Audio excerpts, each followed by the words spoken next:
Hello and welcome to Prairie Pulse. Coming up a little bit later in the show, we'll meet the 2020 Poetry Out Loud champion, Maria Kalb. But first, our guest joining us now is Josh Knutson with Bite Speed in Moorhead. Josh, thanks so much for joining us today. Yeah, thanks for having me. Well, as we get started, tell the folks a little about yourself and your background. Sure. So my name's Josh Knutson. I am originally from North Dakota. I grew up in Milner, so southeast corner of the state, right down by Wahpeton. I went to college at University of Jamestown, so kind of North Dakota through and through. And now I work for Bite Speed over in Moorhead. Okay. Well, you work for Bite Speed, but you're here to talk about a couple of different things, esports and some virtual reality games. So tell me first, as we get started, what is esports? So esports is competitive gaming, playing video games in a very structured environment. Often it's a team setting, school against school, team against team, trying to be the best team out there. So, but you were actually the coach at Jamestown College, the esports coach. What does that entail? What happens there? Sure. So in 2016, University of Jamestown decided to launch an esports program. I was lucky enough to be selected as the first head coach. We looked at it as a way to offer our students something new to participate in campus.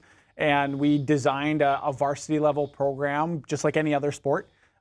We built out the team. I recruited students. We played against other schools across the country in a few different games. And it ran like a school sport, just like basketball or football. The only difference was we had a keyboard and mouse instead of a ball. Well, there you go. But obviously there are teams, but you say people can be recruited for this. Yeah, absolutely. So there's roughly 200 varsity level collegiate programs across the U.S. and Canada. They have scholarships, paid coaching staff, facilities that are dedicated to the teams, and they operate very similarly to traditional sports like basketball or football or what have you. The head coaches are looking for talented players and players that want to fit in with the rest of the mission of the programs that they're running. They recruit students from all over the country and all over the world to come and play for them. So, yeah. But so what is a competition like? I mean, are you sitting in Jamestown, or do you go to a venue? What's competition like? Right. So it varies from season to season and kind of how or where you're at in that season. A lot of like your regular season matches will happen right from your home facility. When we played in Jamestown, we played 40 plus games a year right from our library. We had a dedicated facility in that building that, we showed up at 6 o'clock at night to play Boise State or one of the other schools that we were playing. And we logged on and played them, online in the game. And then if you're lucky enough to advance far enough in the postseason, a lot of like your national championships or like your kind of Final Fours happen in person. So last 2 years ago, ESPN actually hosted the Final Four for a game called Overwatch. And that was actually done in Dallas, Texas. So, yeah, but is it an individual sport, a team sport, both? How does it play out? Sure, it depends on the game. Is the short answer. A lot of them are built around teams of 5 is kind of the common number. So you'd have 5 different players all sitting at their own computers. They're all in the same game competing against the other team. And then you also do have individuals, that are competing in one form or another. And it just really depends on the game and the season too. There are some games out there that have multiple versions. So you might have a pair or a duo that's playing in their season. And you might also have a team of 5 from that same college competing in a larger team format. Now, of course, you said Jamestown started it, and you said 200 colleges, I think you said, across is it the world or North America? Which was Yeah, that? North America. Yep. So how old is the sport? So esports, the way we look at it now, has been around really for 20 years or so. Started back in the early 2000s, even kind of in the late 90s in a very small professional sense. The collegiate world has really only existed for 5 or so years. In 2016, there were 4 programs in the United States that wanted to grow the collegiate membership and have other colleges start because they saw an opportunity to compete and for students to get involved. And since 2016, the number of programs across the country has just exploded. So we went from 4 in like that 2015-16. When we started at Jamestown, there were 20. And now, like I said, yeah, there's roughly 200 varsity level programs and even more club programs that are student led or not necessarily varsity, but also competing and playing in that space. So what is your position now at Bytespeed? You moved over there. Yeah, so my position at Bytespeed is the Esports and Virtual Reality Solutions Director. So that's a big fancy title to basically say I'm a product specialist. And I work primarily with those two solutions that we have at Bytespeed. We're an IT manufacturer, so we do a whole bunch of other things, but I'm really focused on helping schools get started with esports and virtual reality, making sure that those deployments go well, answering questions, and just being a resource. Well, yeah, he says you're a guide and resource for high schools and colleges. So how big is it in the high school area? Sure. So there's hundreds of high schools across the country that have esports clubs or programs. We work really closely with a lot of state organizations. You can actually play in 18 states right now. You can play for a state championship in esports. The state of Ohio has 111 clubs or teams across their state alone. You multiply that by 50, and it's a pretty significant number. And it's growing and not stopping anytime soon. So the number that we look at today is much more than it was 5 years ago, and in 10 years, every school in the country might have one. So if a high school or college wanted to get something started, what would they do? Contact you, and what would happen then? Yeah, that'd be a great place to start. Typically, we'll jump on the phone, talk about the goals that your school might have, talk about the hurdles and the barriers to entry that we can help you overcome. Bytespeed's a hardware manufacturer, so we can help you get the gear you would need to get started. And then, with my past experience and the other connections that we have professionally, we can get you set up with a different professional development or, the contacts that you would need to be successful moving forward. Okay. Well, let's move on. What about working with HTC Vive? What is that? Yeah, so HTC Vive they work in the virtual reality space. So they manufacture a headset that you'd actually wear to use virtual reality software and be able to interact in those virtual environments. Okay, and what about Oculus? Yep, they're the same deal. They also make a virtual reality headset. They're kind of competitors in the space. They also make... Yeah, so what all does that involve, though? Sure. So the manufacturers make headsets, and then there's software developers out there that create apps that you would actually play on those headsets. Where Bytespeed fits into the picture, we work a lot. We work with a lot of schools across the country, and a lot of those schools, whether it be middle school, high school, college, a lot of them are using virtual reality in the classroom. So they're using the different software apps out there and tying them into curriculum. Working with their lesson plans to maybe enhance those lessons and be able to give the students a more hands-on learning opportunity. So you might put on a headset and pull up Google Earth VR, and we might be in a history class learning about ancient Rome. We can go in virtual reality to the Colosseum and walk around and be able to see that actual space in a virtual environment, and kind of helping that curriculum and that class actually just go to the next level. And going to back up a little bit maybe and define what is virtual reality, and tell us a little bit more about it. Sure. So virtual reality is a virtual environment that you can be a part of from anywhere in the world. It might look like a game. It might look like like I was saying, Google Earth, being able to go other places in the world virtually. It might be being able to interact with things that you might not be able to do in the physical world, being able to be in kind of a gamified environment. It offers a lot more tools and a lot more flexibility to be able to learn in creative ways. Over the years, and with the color of my hair and the color of your hair, things have changed. What is it like now in regards to designing these types of games? I mean, you can think back to the Pong, like one of the first video games, and now where we are with virtual reality and esports and everything done online. what are you doing in regards to designing these kinds of games? So we work alongside software developers. A lot of the times it takes a very large team to put something like this together. You think of how many people it takes to make a movie, for example. You're seeing teams of directors and software coders and testers and all these different types of people working together to create a virtual environment that I can access by putting on a headset. So we at Bytespeed, we don't actually make any software, but we work very closely with those developers, talking to them about how their apps that they're creating can be used for some of our customers, like a lot of schools that are using them for curriculum. So we might be talking to an app developer about how they can build lesson plans around their software and how we can marry the two. The end user and the software developer together for a successful deployment. Yeah. So why have virtual reality games and esports become so popular? I think it's just, games have always been something that people are interested in. Being able to have a pastime, they're fun, they're also educational, so they kind of fit in a lot of different areas.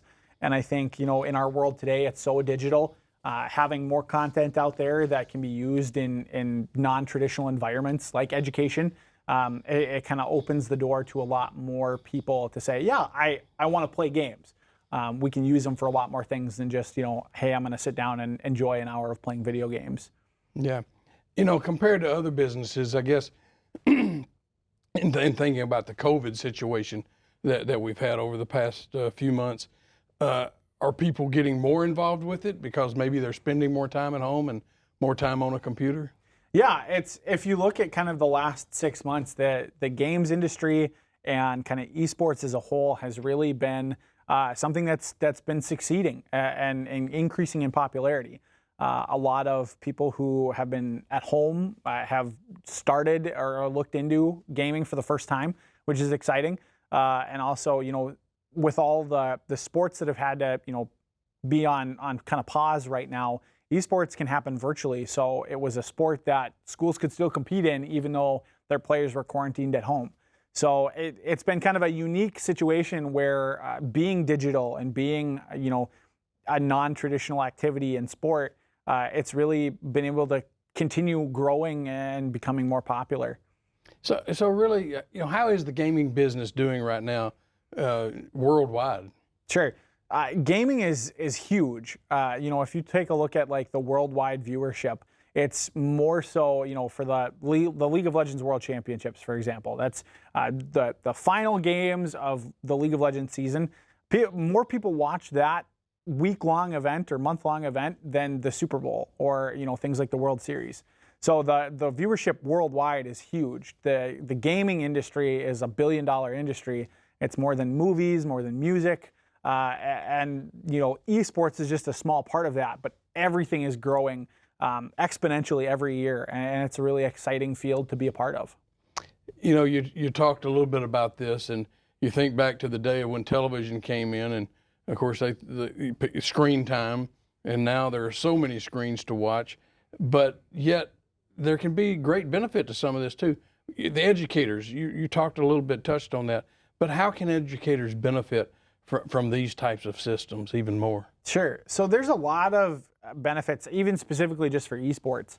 If you're going to add that to a school or a college, beyond the fact that you're teaching, teamwork skills, communication, critical thinking, a lot of those soft skills that we see from other sports or other club activities, you're getting that with esports. There's also scholarship opportunities that we touched on a little bit before. So there's a lot of benefits to, furthering your education, helping pay for collegiate education. And you're also, exposing students to being involved for the first time. A lot of the times, you look at a school environment, for example, you have your kids that are athletes, they're going to play basketball, they're going to play football, they're going to do their sport. You have the kids that are in fine arts, they're going to be involved with band and choir and all those great things. But esports is kind of an opportunity for students that might not have had an activity before to get involved and start growing socially and emotionally. Mm-hmm. So what are the next advancements in these fields? Because technology changes so quickly now. Yeah, I think the the next big thing is kind of hard to say if I just wanted to like pick one thing. The technology is always getting better. You know, the different pieces and components that go into a computer are so much more powerful now than they were 10 years ago, even 2 years ago in some cases. So as the technology gets better, you know, the games and the things that we're using, whether it be a virtual reality app or an esports game, those are going to get better, get more realistic, have more things that we can do with them. And I think, you know, the possibilities to use it in places like education and business and entertainment, those are just going to continue to grow. Yeah, because you're talking about technology changing, but you know it's why we have to get a new phone about every 2 years. Yeah. But which is more important, the hardware or the software? At this point, you know, we're using hardware to access the software, so it's kind of a chicken before the egg conversation. You know, the hardware is something that we deal with every day, and it's exciting to see the changes that are moving forward and the way that the technology is getting more efficient and you know, stronger as we go.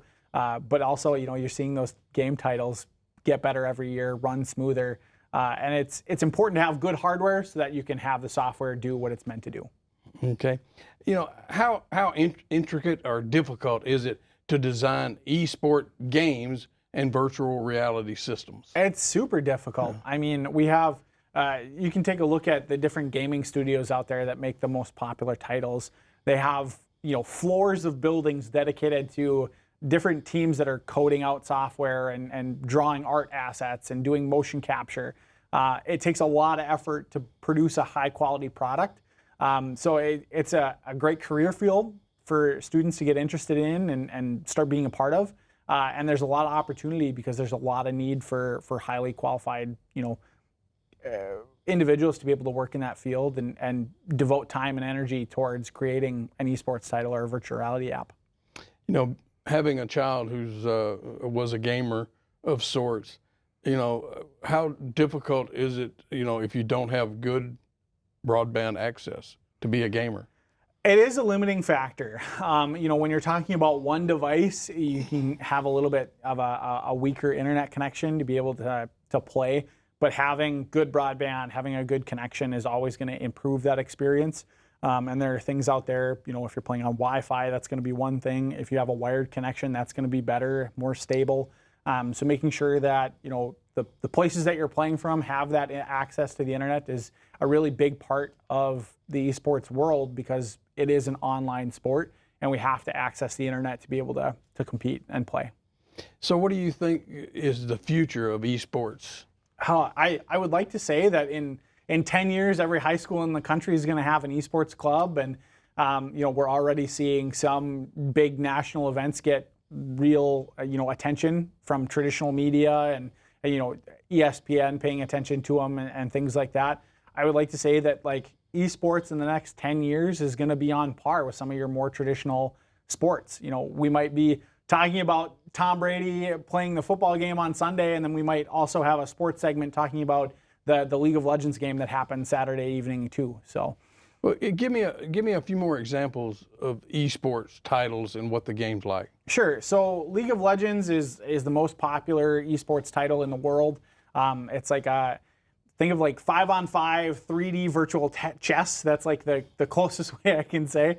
A little bit more accessible and a title that's a little bit more easily understood is Rocket League. That's literally soccer, but instead of people, you have rocket-powered cars, which is kind of cool.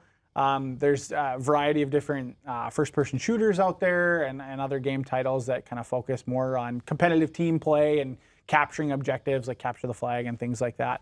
Okay. Well, if people want more information, where can they go? Who can they contact? Sure. A great way to find out more is to go to bitespeed.com. And you can talk to any one of our staff. We have a great team over there that can point you in the right direction. All right. Well, Josh, it's interesting. Thanks so much for joining us today. Thanks again for having me. Stay tuned for more.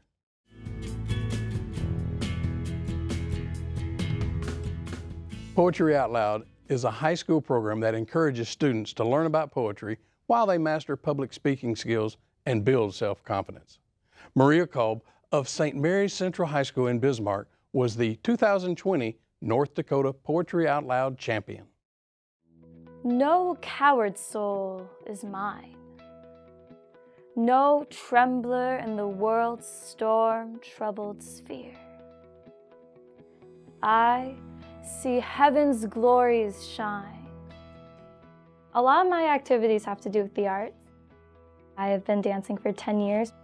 I've even danced alongside of just people reciting poetry, which is really cool.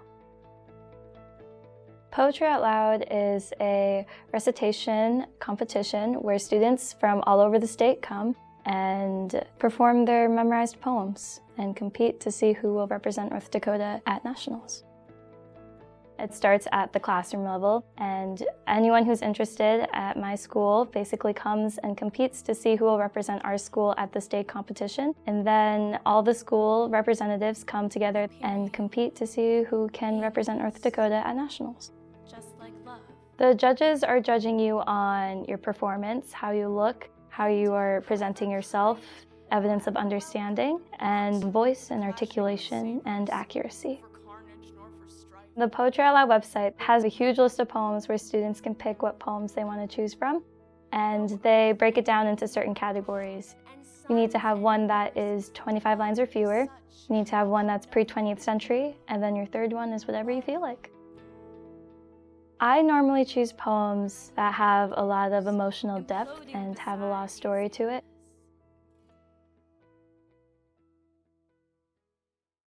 Someday, compassion would demand I set myself free of my desire to recreate my father, indulge in my mother's losses, strangle lovers with words.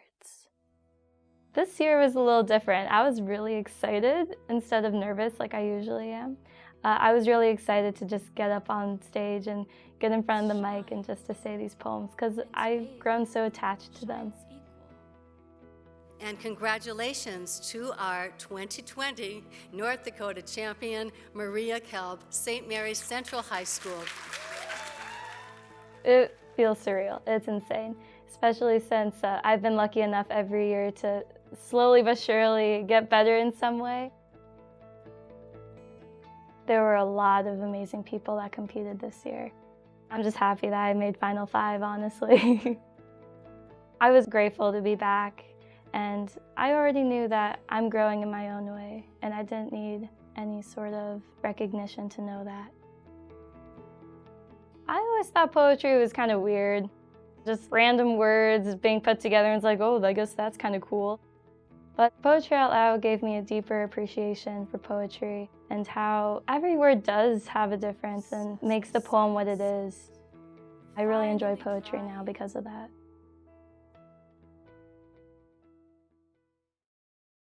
No coward soul is mine.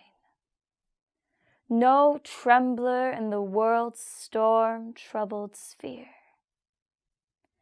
I see heaven's glories shine, and faith shines equal, arming me from fear. Poetry Out Loud has helped me a lot, even just like in daily life, with word choice of presenting yourself and confidence and talking to people. You really have nothing to lose if you compete in Poetry Out Loud. You can always get something from every experience, and I think Poetry Out Loud is an amazing experience that gives you a lot. Snowflake is by William Bayer. It tells the story of one little snowflake and its own little fate, its own destiny, and how it made such an impact on two skaters. And I thought it had a cute little happy ending, and I really liked it. Snowflake by William Bayer. Timing's everything. The vapor rises high in the sky, tossing to and fro, then freezes suddenly and crystallizes into a perfect flake of miraculous snow. For countless miles, drifting east above the world, whirling about in a swirling free-for-all, appearing aimless, just like love. but sensing, seeking out its destiny. Falling to where the two young skaters stand, hand in hand, then flips and dips and whips itself about to ever so gently land. A miracle across her unkissed lips. As he blocks the wind raging from the south, leaning forward to kiss her lovely mouth.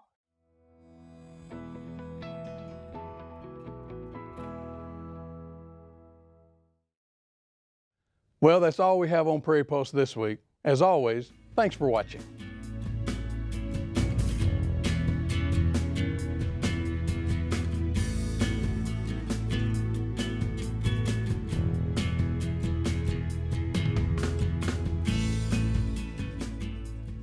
Funded by the North Dakota Council on the Arts, the North Dakota Humanities Council, a nonprofit independent state partner of the National Endowment for the Humanities, and by the members of Prairie Public.